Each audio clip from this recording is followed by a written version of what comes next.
Assalamualaikum warahmatullahi wabarakatuh. Hello everyone, meet again with me. I hope all of you are healthy, stay healthy, and obey 3M, wash your hand with soap, maintain a safe distance, and don't forget to take a shower.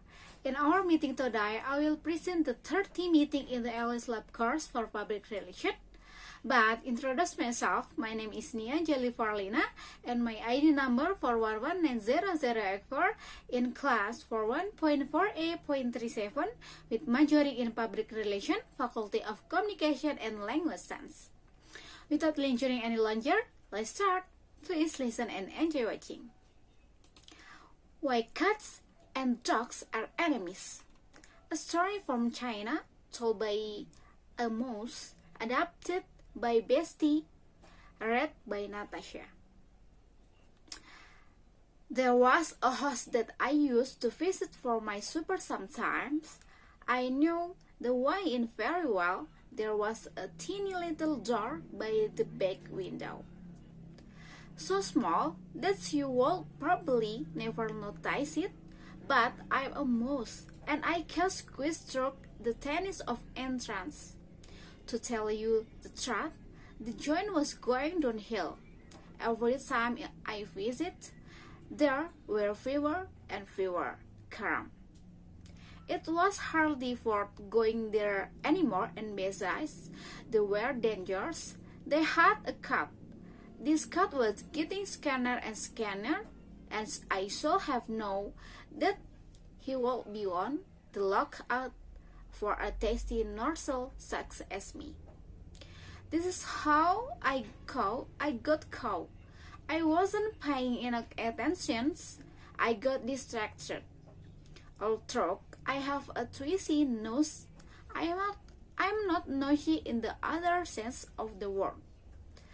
I like to mind my own business, but one night I could not help overhearing an argument.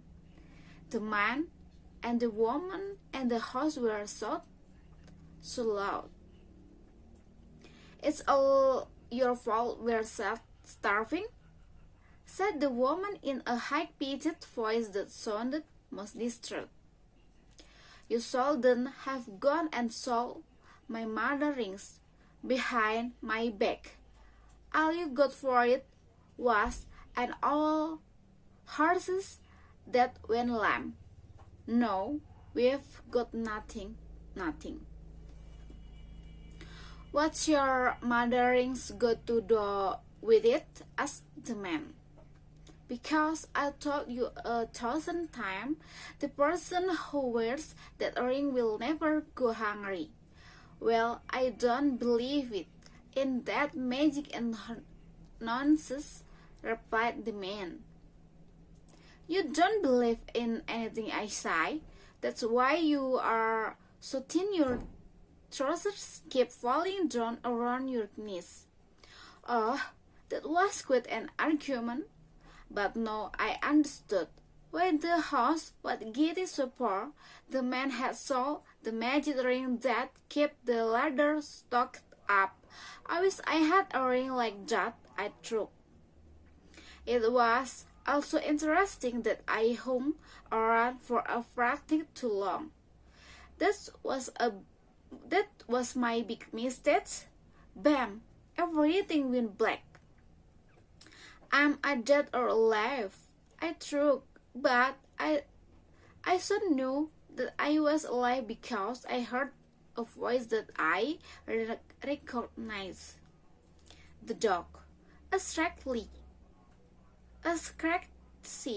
but who smelled like a rotting old blanket, was saying, "Hey cat, hang on, don't eat that mouse just yet." "Well, Solden, why not the cat? I haven't had a decent meal in days." "Neither have I," said the dog, "but the mouse will only satisfy your thumb for a few hours. Let's be smart about this. He can help us fill our stomach and our misery. For the rest of our days, Starvation has rubbed your good sense, said the cat. This is a mouse, not a hen. He cannot lay eggs. No, no, no, no, what the dog? That's you what I mean. The same thing about a mouse is that her smell. Yes, said the cat, and he can slip through the thinnest of the holes. So, said the cat, and if we take him to the house where the magic ring is now, he can slip inside and get it for us. He'll do this for you, because his life depends on it. I know where that house is, the magpie told me. Let's head off straight away. The cat saw that the dog was not quite stupid at her look. He had me by me, tail in his mouth, and peering through the window. The dog followed. Off they both ran down the alleyway. I was bouncing around all over the place. I can tell you, I was the most horrid way to travel by, but I was alive, and that's usually the main thing. We left the town and reached a river. The dog said, "Right, oh, in we go." But the cat put me down and helped me with a pail. Not so fast, she said. I haven't learned to swim. Never mind that. Wolf the dog, jump on my back and I'll carry you over. So splash, and we all win. The dog paddled the other side. I found that it was not for the house where the ring was to be found. Instead, we could see a man and woman, but plump, with well-fed, happy expression on their face. The dog said, "We've come to the right place. Let's hope she takes the ring off when she goes to bed." The cat prowled around the house looking for wine. That's usually on. If you search hard enough, we found a teeny little hole. "In you go," she said, "and bring back the ring if you follow you pet's little mouse life." In I went, still glad to be alive, but not too optimistic about finding anything. I can sniff out the crumb, but Miss Aaron equipment with her nose for gold. Fortunately, I saw it glinting in the modeling the lady had left in on the table with her other jewelry. They were pretty rich. The man was probably some sort of government official. I seized the ring in my mouth and slipped it back out again. "Here is it," I said. "I hope you are as good as your words." "Say goodbye to this cruel work, little mouse," replied the cat with the claw flashing in the moonlight. I trembled for my life, but the dog wavered. Stop right there, cat. We gave our word, and we must keep it. A promise is a promise." We returned to the river and swam back up before soon we were in the town. This time, the cat went over the rooftop while the dog ran down the alleys. I went home to my niece for a good sleep.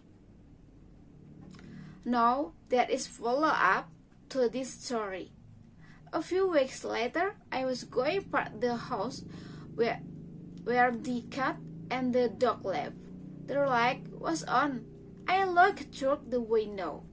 The human couple were having a fuss, and the cat had put on weight.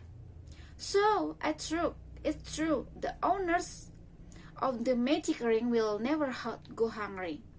I too deserved a reward for my daring part in the rescue of the ring, and I decided to slip inside and take some crumb. But around the back, I found the dog looked tied up, more miserable than ever. "What happened?" I asked. "The house is full of blood." "Why aren't you tucking in?" The dog whined, "Aroo!" The tiefling cat deserted me, still ran to the house before me, taking the short way over the rooftop. As soon as he got back, she sprang onto our owners' bed and woke them up with the great gift of the ring. Oh, how delighted they were! He is rewarded every day. But as for me, they punish me.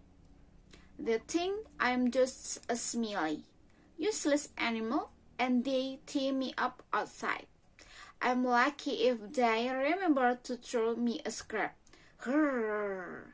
So hard that cold till they die, I die. As usual, and my puppies had I'll cat forever. That's the story of why cat and dogs are enemies. A traditional tale adapted for storynori.com by Bestie and read by me, Natasha. Bestie asked me to tell you that there are lots of other stories from all over the world, so drop my son and listen to some story.com.